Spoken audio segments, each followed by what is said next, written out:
this. This right here is now our ultimate rig. Since upgrading the bits and pieces, we have been able to film a straight 30 frames a second and possibly even 60 frames a second. Today I give you the specs and amazing details that went into this rig, and I'm very proud to say that we actually managed to fix up our staggering issues, lags, and even some crashes. So without further ado, let's get started. Hello folks, my name is Sonic and thank you so much for coming in to this incredible tech spec video where we introduce our lovely upgraded machine. Some parts inside are new and some parts are actually still the same. First off, a big thanks to all of our supporters, fans, and followers for the incredible amount of support. Without the subs, tips, and more, this would not be possible without you. So give yourself a round of applause, a drink or two. You certainly deserve it. Another shout out to some amazing folks for the suggestions to some parts and pieces for building this. This includes PrancingCore98 and quite a few fellow co-workers of mine. Also, another shout out to PrancingCore98, who is more than happy to help build this amazing masterpiece alongside with me during our streams. In case anyone is looking to order some of the specs like what we have in this rig, I will be providing the links to the parts and pieces in the description below. Now, what makes this the ultimate rig in my point of view? Well, for starters, we begin off with the loading speeds, CPU usage, and more. I found while running OBS, our recording and streaming program, that the CPU usage was really low. We were clocking the program at about 0.9% at the highest for CPU usage. This was also during our testing, which is very good considering the game changes that we can do over on Twitch. I also noticed that the frames did not drop, not even once during the test recordings. Audio and sound were perfect. During the test, I pulled up the task manager to see how the CPU was running with 5M, City Skylines, Halo, and a couple other games, and the results were mind-blowing. We clocked in at about 45% and just a tad more for CPU usage. The memory was holding strong and kept the speeds really fast. I also did some testing with the recent console streams and barely noticed any lag between the capture card and the programs. It was very instant from my point of view. No delays, adjustments, or nothing was needed fixing. Considering the amount of work I put in with the streams, videos, and projects, I've certainly noticed how fast it was to launch the programs.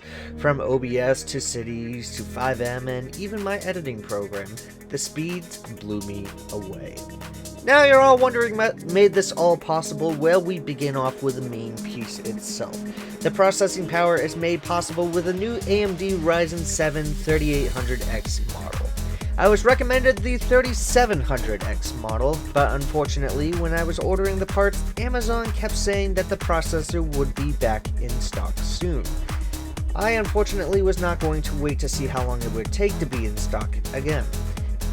As far as many of us had seen, some computer parts and pieces were pretty scarce to find at a local Best Buy if you were looking to build a custom PC. So instead of waiting around, I asked to see if the 3800X would be compatible with the motherboard we were putting it into.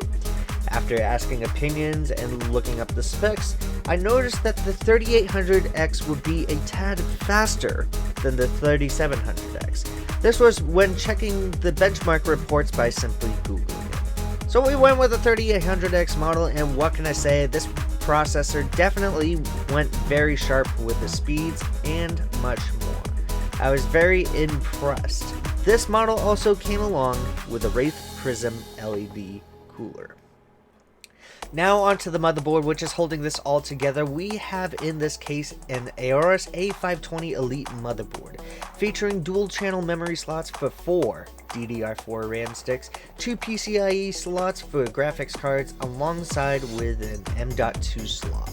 This motherboard is able to handle the programs with ease and at an affordable rate too. This is able to handle a 3rd generation AMD Ryzen processor with an AM4 socket.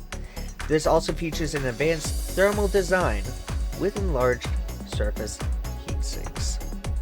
For the memory, I went to the local Best Buy to pick up these incredible CORSAIR Vengeance RAM sticks, which are 32 gigabytes total with just 2 sticks. These LED sticks are able to run with speeds up to about 3600 MHz.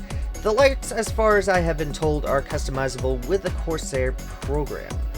This feature is also able to work with the new LED fans that are also from CORSAIR. Inside we have 3 LL120 fans running, 2 in the front and 1 in the back for the heat release.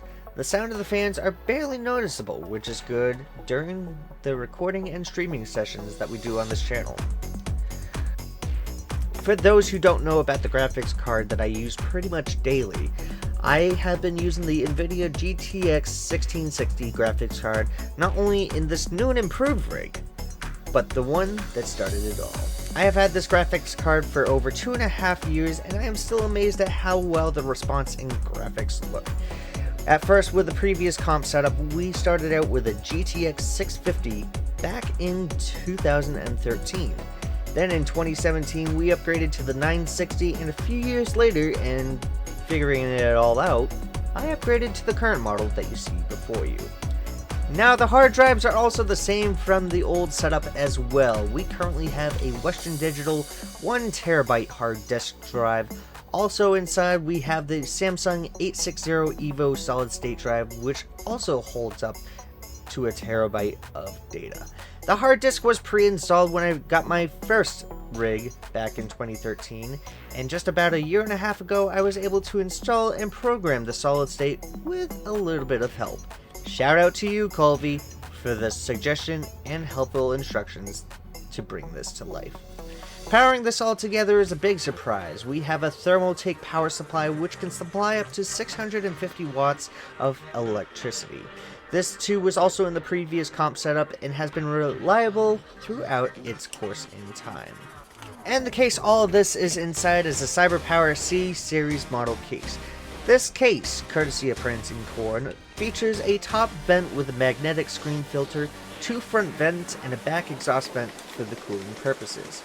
This also features a light up front panel, which as of this recording has yet to be picked upon.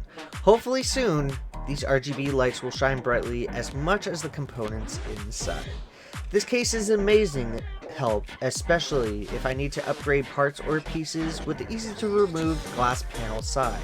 The panel is able to be opened with 2 hand crank screws in the back, so no more screwdrivers, pliers, or anything to open up, just like the previous computers I've had over time.